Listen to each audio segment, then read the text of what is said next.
하나님 말씀은 시편 121편 1절에서 8절 말씀입니다. 봉독과 찬양 후에 김동호 목사님께서 말씀 전해 주시겠습니다. 내가 산을 향하여 눈을 들리라. 나의 도움이 어디서 올까?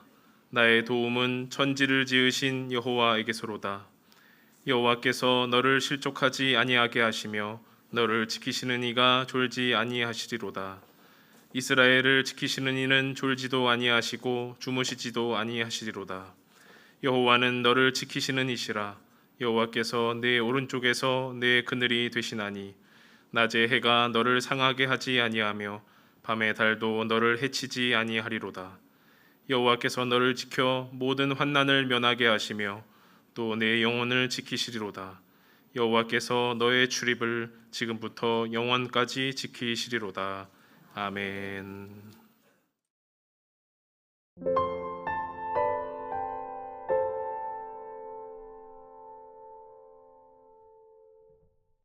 여러분 안녕하십니까? 안녕하세요. 반갑습니다. 3년 전에 처음 폐암 선고를 받았을 때 제일 먼저 떠오른 생각은 하나님 왜입니까? 하나님 왜? 라는 질문이었습니다. 그때 하나님이 제 마음에 주신 답은 내가 뭘? 이었습니다. 그 짧은 질문과 짧은 대답을 통해서 굉장히 중요한 거 깨달았어요. 내가 착각하고 있었구나. 암을 하나님이 주셨다고 생각하고 있었구나. 근데 하나님은 나 너한테 암 준 적 없다. 그럼 내가 왜 걸렸을까를 생각했어요. 하나님이 말씀으로 천지를 창조하시기 전에 세상은 공허하고 혼돈하고 흑암이 깊음에 있었다라고 성경이 기록합니다. 근데 하나님의 말씀이 임하시자 공허했던 세상은 아름다운 세상으로, 혼돈하던 세상은 기막히게 질서 있는 세상으로, 어두운 세상은 밝은 빛의 세상이 되었습니다. 그런데 아담과 하와가 사탄의 유혹에 넘어가서 선악과 따먹고 범죄하자 이게 다시 원상복구가 되었습니다. 다시 공허한 세상으로, 다시 혼돈스러운 세상으로, 그리고 다시 어두운 세상으로 바뀌었습니다. 제 폐암의 원인은 돌연변이랍니다. 몇 번 유전자가 돌연변이가 생겨서 나타난 거랍니다. 여러분, 돌연변이는 혼돈입니다. 그러니까 질서 있게 모든 게 움직였는데 하나가 그 질서를 어기고 지멋대로 돌연변이로 나오니까 그게 이제 암세포가 되고 암이 된 것입니다. 그러니까 이 암은 혼돈인데 이 혼돈의 뿌리는 우리가 죄악으로 말미암아 세상을 타락시켰기 때문에 혼돈된 세상 속에서 나타나는, 그래서 누구나 랜덤으로 걸릴 수 있는 그런 세상이 된 것입니다. 우리가 살아가는 세상은 죄로 말미암아 타락한 세상입니다. 죄로 말미암아 공허와 혼돈과 어두움이 난무하는 세상입니다. 이러한 세상에서 살아가는 우리들은 당연히 수고와 슬픔과 고통과 아픔과 미움과 시기와 절망을 겪으면서 살아갈 수밖에 없습니다. 이와 같은 세상에서 살아가는 우리들은 세상이 주는 이 공허함과 혼돈스러움과 어두움을 피할 수가 없습니다. 그것이 주는 삶의 무게, 힘듦, 고통, 아픔, 수고로움을 피할 수 없습니다. 가난한 사람들은 가난한 사람만 힘들고 어렵다고 생각해요. 근데 여러분, 부자도 힘들어요. 그거 모르셔요? 여러분, 부자도 제법 힘들어요. 그런데 가난한 사람이 힘든 것과 부자가 힘든 것은 종류가 좀 달라요. 부자는 가난한 사람의 힘듦은 없어요. 그 돈 많은데 무슨 그런 고생을 하겠어요. 그래서 부자들은 다 아무 문제 없을 거라고 생각하지만 부자의 집에는요, 가난한 집에 없는 어려움이 또 있어요. 제가 이제 제 나이 또래 아주 유명한 변호사님 장로님을 하시는데 그분이 그러시대요. 변호사들 사이에 있는 말이 있다고. 유산이 30억만 되면 반드시 싸운다. 그래서 저들이 쉽게 말하면 변호사들의 밥거리다. 30억 유산 남기면 반드시 싸운대요. 거의 다 싸운대요. 그러니까 30억 없는 집에는 안 싸울 건데 30억이 있어서 자녀들이 싸우고, 하여간 그런 식의 문제가 있어서 가난한 자에게도 고난이 있고 부자에게도 고난이 있는 법이에요. 그래서 고난의 종류는 다 다르지만 고난의 무게를 달아보면 저는 비슷할 거라고 생각해요. 부자든 가난한 사람이든 높은 사람이든 낮은 사람이든 공부를 많이 했든 많이 못했든 이 세상에서 지고 가야 하는 삶의 질고와 어려움과 무거움은 같을 것이다 라고 생각을 해봅니다. 높은 뜻 숭의교회 시절, 우리 높은 뜻 숭의교회가 세상 말로 승승장구했었죠. 그때 어떤 사람이 저희 교회 홈페이지에다 저에게 이렇게 물었어요. 목사님도 고생해 보셨어요? 기가 막혀서 대답도 안 했어요. 모든 것이 이렇게 갑자기 교인들도 많이 모여지고 하는 일마다 잘 되고 하니까 사람들이 저는 꽃길만 걸은 줄 알아요. 목회할 때. 꽃길은 무슨 꽃길이에요. 죽다 살았는데. 참 저도 목회가 힘들었어요. 목회하면서 죽을 것만 같은 혹독하고 힘든 고통을 당했어요. 죽을 것만 같은 일을 당했어요. 그래도 저는 그렇게 호들갑을 떨지는 않았어요. 목사만 힘든가? 장사는 쉬운가? 교인들이 세상 생활하는 것, 직장 생활하는 건 만만한가? 사는 게 다 힘들지 나도 사는 게 힘든 거고 사람들은 다 힘든 거야 라고 생각했지만 저도 하여간 힘들었어요. 아주 힘들었어요. 앞이 깜깜한 일을 당하고 막막하고 제가 스트레스가 너무 심해서 실명 위기까지 갔었다는 사실을 여러분 호가하시는지 모르겠습니다. 말도 못할 고난을 겪었죠. 암에 걸렸을 때 내가 왜 암에 걸렸지? 나 담배도 안 폈는데. 그랬더니 담배를 폈더라고요. 우리 아버지가 피셨어요. 그때는 단칸방이잖아요. 그때는 뭐 간접 흡연이라는 개념을 모를 때니까 그냥 고스란히 그 담배 연기 내가 마셨죠. 그러니까 흡연 때문에 폐암 걸린다면 나도 해당이 되는 거구나. 동의가 됐어요. 그 다음에 암의 또 가장 중요한 원인 중에 하나가 스트레스잖아요. 그렇게 하면 저는 변명 못해요. 스트레스가 암의 원인이라면 나도 예외일 수 없다. 그럼 뭐 1순위로 들어가면 들어갔지 내가 무슨 스트레스가 있었나? 목회했는데 꽃길만 걸었는데 그럴 형편은 아니었습니다. 1999년 49살 때인데 생사를 건 교회 개혁이라는 책을 썼습니다. 이게 고난의 시작이었습니다. 교회의 주인은 하나님이신데 우리 속에 있는 원죄 때문에 우리도 모르는 사이에 사람들이 교회의 주인이 되었다는 것을 알게 되었습니다. 목사가 주인이 되고 장로가 주인이 되고 연보 많이 한 사람이 주인이 되고 교회 오래 다닌 사람들이 주인이 되어 교회를 좌지우지 주인 노릇하면서 교회는 약해지기 시작했습니다. 사람이 주인인 것을 내려오라고, 그 당신 자리 아니라고 그 얘기할 때 만만하지 않았습니다. 부산에 아주 유명한 교회, 꽤 큰 교단의 어느 큰 교회를 갔습니다. 부흥회를 갔는데 거기에는 장로님들의 특별석이 있더라고요. 까만 벽돌로 이렇게 박스를 짜고 거기다 책상 놓고 팔걸이 의자들을 하고 앉으셨더라고요. 거기 계신 장로님들의 태도가 다 이러셨어요. 높은 사람이니까. 근데 저는 설교가 막혔어요. 그래서 설교하기 전에 그래서 저 부수시라고. 이 교회는 저거 부수기 전에는 부흥 없다고.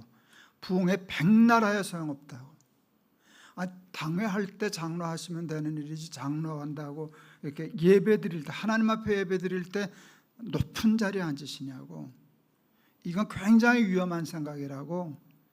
제가 그것을 얘기하고 살려니까 편안했겠습니까? 장로님 한 분이 교회 마당에서 소리 지르셨다 그러시더라고요. 어디서 젖다운 목사를 내려왔냐. 또 안수 집사님 한 분이 목사님 말씀이 옳은데 왜 그러시냐. 둘이 싸웠다 그러길래 속으로 잘 싸웠다면서 그래.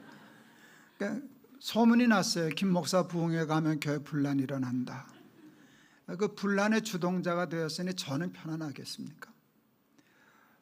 제가 심호하던 교회에서도 그런 갈등이 늘 있었습니다.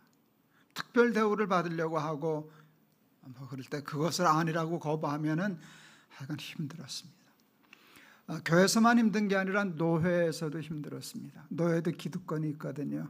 이렇게 되면 새파랗게 젊은 목사가 그거 얘기하면 저는 노회 석상에서 어른 목사님으로부터 공식적인 석상에서 대가리 피도 안 마른 자식이라는 막말도 들어봤습니다.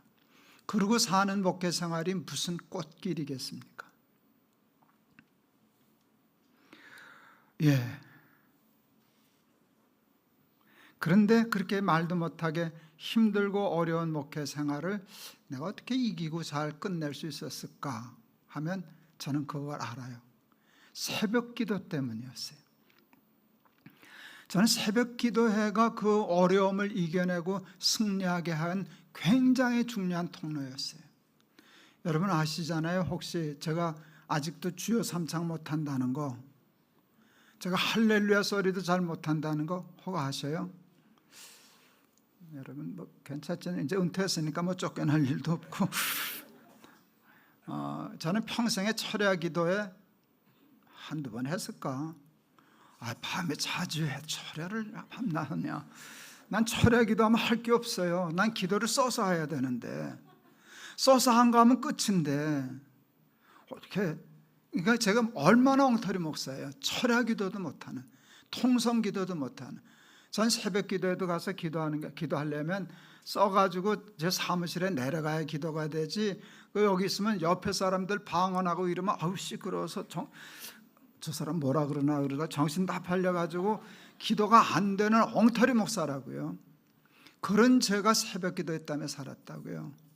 기도에도 힘이 있었지만 제 힘은 어디 있었는가 하면 그 새벽 기도회 때 설교하기 위해서 읽는 하루 한 장씩 창세기 1장부터 차례대로 읽어나가면서 한 10분 정도 간단히 하는 설교가 저는 그렇게 좋았어요. 여러분 그 설교를 이렇게 주일 설교 하듯이 오늘 저 주일 설교는 이거 다 원고 써왔어요. 전 다 타이핑해서 그랬습니다까지 다 써서 설교 준비해요. 이래봬도 여러분 그냥 하는 것 같지만 제가 다 타이핑해요. 전 원고를 써야 주일 설교를 해요. 근데 새벽 기도회를 이렇게 준비할 수 없잖아요.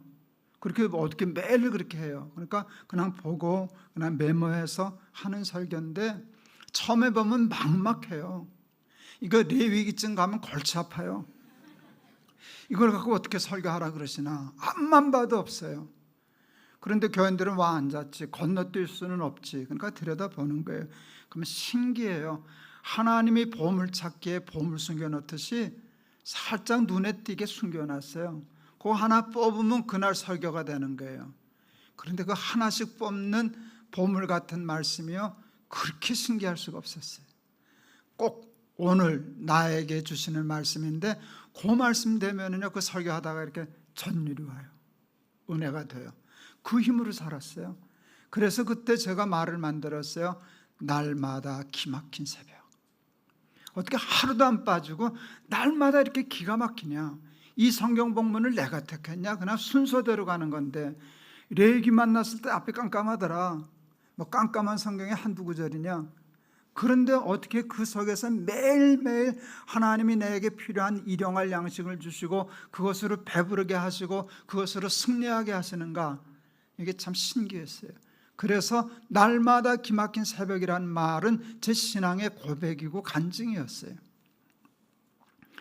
3년 전에 암에 걸려 힘들게 항암을 할 때 몸도 참 힘들었죠. 유별나게 힘들게 했으니까 4번 주사 맞으면서 4번 졸도를 했으니까 몸도 참 많이 힘들었지만 마음이 훨씬 더 힘들었어요. 암에 걸리면 마음이 더 힘들어요. 몸도 많이 힘들지만 마음이 힘들어요. 마음이 무너져요. 암에 대하여 아는 것이 없으니까 아침에 일어나면 암에 대한 지식과 정보를 얻으려고 이거 뒤져요. 많아요. 무수한 정보가 있어요. 참 아주 무수한 정보가 있어요. 근데 옛말이 맞더라고요. 아는 게 병이라고. 알면 알수록 더 힘들어지는 거예요. 알면 알수록 더 무섭고 더 불안하고 더 심란하고, 그래서 하루 종일 암 충만해요. 은혜 충만, 성령 충만이 아니라 암에 충만해서 암에 사로잡혀요. 짓눌려요. 사람 폐인이 되는 거예요. 그때 제가 생각했어요. 우울해지고, 그때 생사를 건 교회 개혁하다가 그렇게 힘들고 어렵고 거의 실명 위기까지도 느낄 만큼 스트레스를 받았을 때, 내가 날마다 기막힌 새벽, 하나님이 주시는 그 날마다 성경 구절에서 주는 은혜로 내가 살았지 생각해서 날마다 기막힌 새벽을 시작했어요. 아침에 일어나면 유튜브 뒤지지 말고 성경을 뒤지자. 거기서 암에 대한 정보를 캐내기 이전에 그것을 이겨낼 수 있는 은혜의 말씀을 보물찾기 하듯이 하나씩 찾자. 그래서 채우자. 그래 놓으면 암에 대한 생각이 들어와도 이 자리가 없네, 얘는 이게 꽉 찼네, 그러면 내가 이겨낼 수 있지 않을까. 그러다가 내가 직업이 목사인데 그걸 나만 먹어? 같이 나눠 먹어야지. 그래서 유튜브에 시작한 게 날마다 기막힌 새벽 아닙니까? 그게 날개새 아닙니까? 여러분, 그게 3년이 지났어요 벌써. 저는 그때 3년 못 사는 줄도 알아요. 3년 못 살 가능성도 많았거든요. 그런데 벌써 3년 됐잖아요. 이제 다음 달 이맘때쯤 되면은 1000회 돼요. 제가 오 목사님한테 부탁해서 1000회 할 때 행사하고 싶은데 교회 좀 빌려줘. 빌려준다네요. 근데 또 코로나가 또 이렇게 또 퍼져서 이게 어찌 될는지는 모르겠지만 모일 수 있으면 1000회 기념하려고 그래요. 말도 못한 일이죠. 여러분, 그러면서부터 제 삶이 암에서부터 해방됐어요. 뭐 육신적으로 어떻게 되는 건 아직도 완치 판정을 못 받았으니까 좀 두고 봐야 되겠지만, 저는 지금 암하고 상관없는 삶 살아요. 암 때문에 더 신난 거 여러분 혹 아셔요? 모르셔요? 제가 암에 걸리기 전에도 일 굉장히 많이 한 거 아시죠? 그런데 지금 암에 걸리고 나서 그때보다 훨씬 더 많은 일을 하고 있다는 거 아시죠? 생각지도 못했던 일들이 일어났어요. 그런데요, 그 말씀을 받아서 내가 은혜를 받아서 사는 것도 기쁜데요, 내가 함께 나누는 이 말씀을 읽고 우리 암환우들이 또 힘든 교우들이 목사님 은혜 받았어요, 날마다 날기새 해요, 그리고 위로받고 힘없는 거 보면은요 얼마나 행복한지 이루 말로 다 할 수 없어요.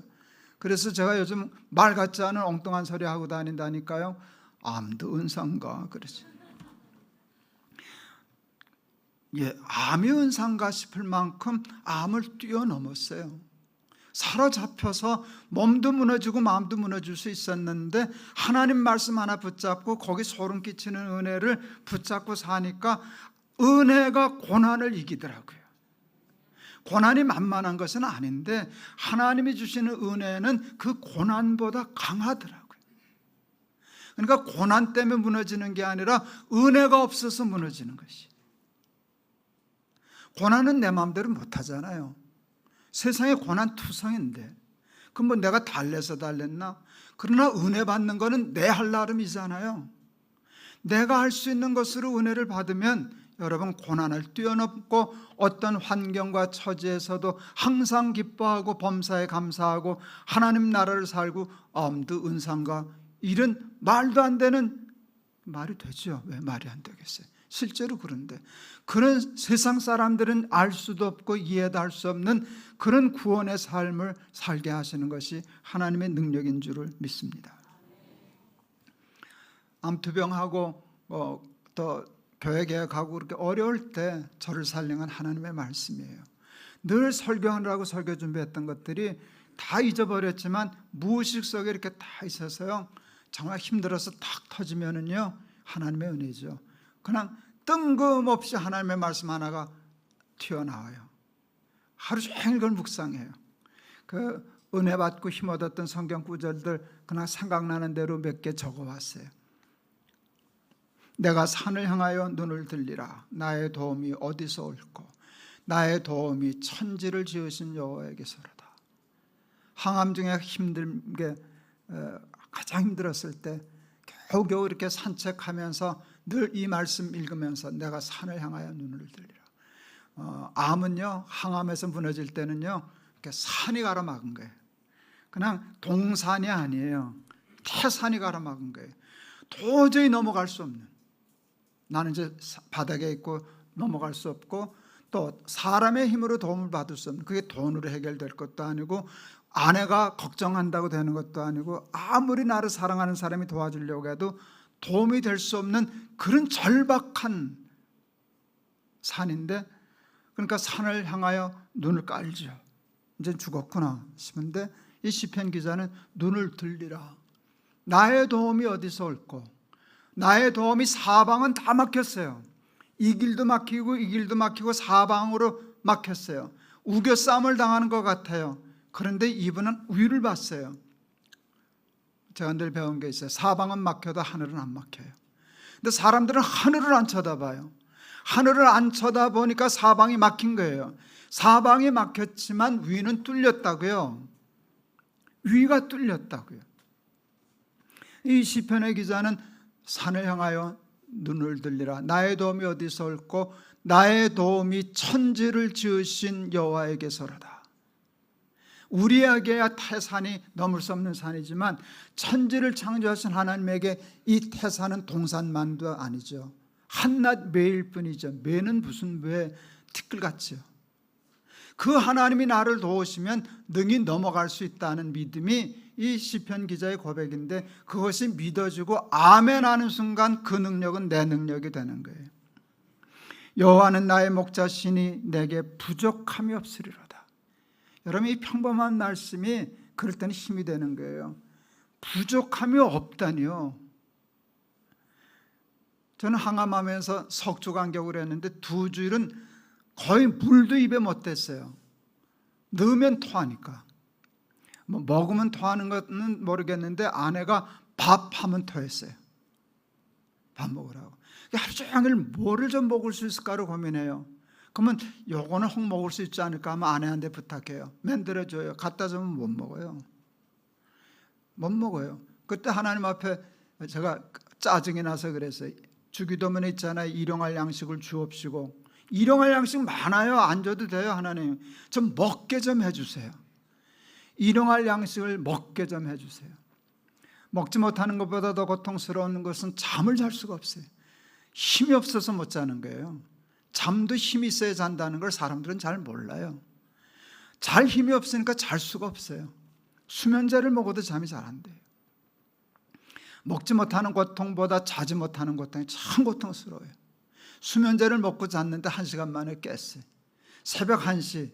그러면 파수꾼이 새벽을 기다림, 이런 마음이 들어요. 이거 어떻게 이 새벽까지 기다리냐. 아내는 자고 사방은 다 조용한데 여러분, 그 시간 보내는 게 얼마나 고통스러운지 몰라요. 하나님 앞에 짜증내요. 뭐 사랑하시는 자에게 잠을 주신다면요, 하나님 나 사랑하지 않으세요? 잠 좀 자게 해주세요. 모든 게 다 부족해요. 그런데 이 시편의 기자는 여호와는 나의 목자시니 내게 부족함이 없으리로다. 그가 나를 푸른 초장에 누이시며 쉴 만한 물가로 인도하시는도다. 그런데 자꾸 그것을 암송하면요, 그게 인정이 돼요. 이 아멘이란 말이, 고백이 얼마나 큰 힘인지 몰라요. 이해가 안 되고 화딱지날 때는 아멘 소리 안 나와요. 그런데 자꾸 반복하면 내가 굴복, 아멘, 맞아. 그렇게 하면 그때 그 말씀의 능력이 나한테로 와요. 그렇게 되면 그때 정말 평안을 느낄 수 있어요. 두려워 말라, 내가 너와 함께 함이니라. 제가 지난번에도 와서 설교하면서 간증했을 거예요. 제가 처음 수술 받으러 들어가는 날, 수술실에 들어갈 때 하나님 다녀오겠습니다. 그랬더니 하나님 같이 갈 건데, 그래서 하나님 수술실에 같이 가는 거 알았어요. 아내는 같이 못 오죠. 제가 2번째 수술 받을 때 또 들어갈 때 하나님 다녀오겠습니다 그러다가 그거 아니지 싶어서 같이 가실 거죠? 네, 그랬어요. 그럼 같이 가지. 근데 그 병원에 갔더니 수술실에 썼다 그랬잖아요. 두려워 말라, 내가 너와 함께 함이니라. 영어 성경으로 Do not fear for I am with you. 두려워하지 마라. 왜냐하면 내가 너와 함께 있으니까. 두려워 말라, 내가 너와 함께 함이니라 라고 눈으로 읽었는데 귀로 들리더라고요. 내가 같이 간다 그랬지. 여러분, 그때 그 말씀이 주는 평안은요, 이건 절대로 세상이 줄 수 없어요. 그건 세상이 줄 수 없는 거예요. 사람이 줄 수 있는 게 아니에요. 돈이 해결할 수 있는 게 아니에요. 내가 쌓은 권력과 학식이 아무런 소용없어요, 그 순간에. 근데 그 말씀 하나, 내가 같이 간다 그랬지 않냐. 두려워 말아라, 내가 너와 함께 있단다. 세상에서는 너희가 환난을 당하나 담대하라, 내가 세상을 이기었노라. 여인이 어찌 그 젖 먹는 자식을 잊겠으며 자기 태에서 난 아들을 긍휼히 여기지 않겠느냐. 그들은 혹시 잊을지라도 나는 너를 잊지 아니할 것이라. 어려운 일 당할 때 나의 믿음 적으나 의지하는 내 주를 더욱 의지합니다. 이렇게 찬송을 부를 때, 여러분, 그 찬송이 주는 힘은 이루 말로 다 할 수 없어요. 어디 태산을 넘어 험곡에 가도 빛 가운데로 걸어가면 주께서 항상 지키시기로 약속한 말씀 변치 않네.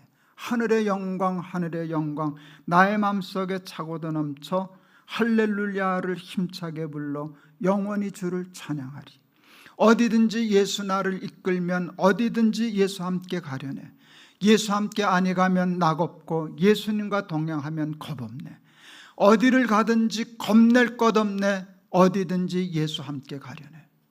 그러니까 아마 제가 저번에 와서 간증했을 거예요. 암 수술 받고 첫 번째 CT를 찍은 날, 깨끗해야 되는데 수술한 지 몇 달 되지 않았으니까 수술해냈는데, 근데 뭐 있었어요. 나도 봤어요. 둥그런 거 뭐 있더라고. 또 있는 거예요. 다시 찍었어요. 한번 다시 찍어보자고. 여러분, 암 환자들이 제일 초죽음 되는 날이, 스트레스 받는 날이 CT 찍고 그 결과 들어가는 날이에요. CT 찍고 한 일주일 있다가 의사 만나러 가거든요. 뭐라 그럴지, 이게 재판관 앞에 서 있는 죄수 같아요.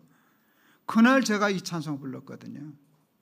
어디든지 예수 나를 이끌면 어디든지 예수 함께 가려네. 나는 제발 아닙니다. 괜찮습니다. 이 길로 가야 돼요. 이래야 겁이 없어요. 제발 됐습니다. 이거 되게 무서운 거예요. 그런데 찬송은 엉뚱한 소리 하고 있는 거예요. 어디를 가도 괜찮다는 거예요. 제발 안 되면 좋지만 제발 되었다 그래도 난 겁 없어. 예수님은 같이 갈 거니까. 그러니까 이분의 저기는 환경에 따라 다니는 게 아니라 예수님만 같이 가면 어떤 형평과 환경에서도 자기는 겁내지 않는다는데, 난 그거 인정할 수 있거든요. 내게 없는 것뿐이지 그게 이해가 되니까 욕심나더라고요. 그러니까 그 아멘이 돼요. 아멘이 되면 전율이 와요. 그러면 어디를 가든지 겁낼 것 없네. 어디든지 예수 함께 가려네. 그렇게 하면은요, 내 속에 있던 근심, 걱정, 불안이, 윤동주 시인이 초한대라는 시를 썼거든요. 초한대, 예수님을 초한대에 비유했어요. 초한, 염소의 갈비뼈 같은 그의 몸, 생명인 심지. 보잘것없는데 불을 딱 끼니까 기가 막힌 표현을 썼어요. 매를 번 꿩이 도망하듯이 암흑을 창구멍으로 도망케 한. 여러분, 무서운 암흑을 불 하나 켜면 도망가는 거예요. 그런데 그 믿음의 불이 켜지니까요, 근심, 걱정, 두려움, 불안이 매를 번 꿩이 도망가듯이 도망하더라고요.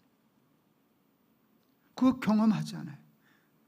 내 영혼이 극히 깊은 데서 맑은 가락이 울려나네. 하늘 곡조가 언제나 흘러나와 내 영혼을 고이사네. 평화, 평화, 하늘에서 내려오네. 이 찬송도 그 결과 들어가기 전에 한참 우울하고 불안하고 그럴 때 이렇게 맥없이 앉아 있는데 창가에서 비가 내리더라고요. 그때 제가 하나님 앞에 나도 모르게 그랬어요. 평화가 나한테서 솟아나진 않아요. 힘이 있어야지. 체력도 마음도 다 바닥인데 평화가 여기서 솟아나나? 솟아나는 건 불안이지. 불안이 솟아나는데 내 속에서 평화가 솟아나서 이길 힘은 없었어요. 비가 오더라고. 평화, 평화, 하늘에서 내려오네. 그래서 기도했죠. 하나님, 평화를 좀 내려주세요. 나한테서는 솟아나지가 않아요. 그냥 주시면 내가 맞으면 되잖아요. 그래서 그냥 평화, 평화, 하늘에서 내려오네. 고장난 레코드처럼 그 찬송을 하는데 진짜 평화가 비처럼 내리더라고요. 정말 평화가 내리더라고요. 찬송 부르는 동안에. 그러니까 또 근심, 걱정, 불안을 철없는 아이처럼 잊어버리는 거예요. 내 평생에 가는 길 순탄하여 늘 잔잔한 강 같든지 큰 풍파로 어렵고 무섭든지 나의 영혼은 늘 편하다. 이것도 늘 설교도 하고 찬송도 부르고 하던 건데 그 찬송이 믿어지면 지금 편하지 않아요. 강 같지 않아요. 늘 험한 큰 풍파로 무섭고 어렵지만 내 영혼은 늘 편하다 하면 정말 그게 내 삶에 이루어져요. 고백은 내 삶을 바꿔요. 나는 갈 길 모르니 주여 인도하소서. 어디 가야 좋을지 나를 인도하소서. 어디 가야 좋을지 나를 인도하소서. 여러분 그게 믿어지면은요 어디를 가야 할는지 어떻게 해야 될는지 모르는데 걱정이 안 돼요. 내가 길 찾을 게 아니니까, 내가 부탁했으니까. 여호와는 나의 목자시니 내게 부족함이 없으리로다. 따라가면 되지. 하나님은 나를 인도하실 것이지. 그러는 것이. 말씀을 읽다가 감동이 되면, 찬송을 부르면 그것이 은혜가 되고 그 감동과 은혜는 파워가 됩니다. 어떤 고난과 역경과 슬픔과 아픔도 다 이겨낼 수 있는 힘이 됩니다. 사망의 음침한 골짜기에 빠졌는데 해당할 것이 두려워지지 않게 됩니다. 불안으로 공포스러워해야 할 상황 속에서도 감당할 수 없는 평화를 느낍니다. 여러분은 요즘 사는 게 어떠십니까? 만만하십니까? 견딜만 하십니까? 걱정하지 마세요. 조금 있으면 와요. 고난이 온다고요. 뭐가 고난. 여러분 고난은 피할 수 없어요. 이 세상에서 사는 동안에 바다에 파도가 있듯이 세상에는 파도가 있는 거예요. 파도가 한 번만 치나, 한 번 지나가서는가 이제는 끝났겠지. 끝난 게 어디 있어요. 끝났나 싶으면 또 오고, 여기서 생각지도 못한 데서 들이받치고. 그게 인생이에요. 여러분 제가 꽃길만 걸었다고요? 말씀도 안 되는 소리 하지도 마세요. 제가 여러분의 삶을 점쟁이가 안 해둬서 모르지만 안 봐도 뻔한 거예요. 사람은 다 그렇게 사는 거예요. 미신을 섬기는 사람들은 그건 무서워서 굿하고 제사하면 그 환경이 좋아질 것이라고 생각하지만 기독교는 환경이 좋아질 것이라고 하는 것에 기대하는 종교가 아니에요.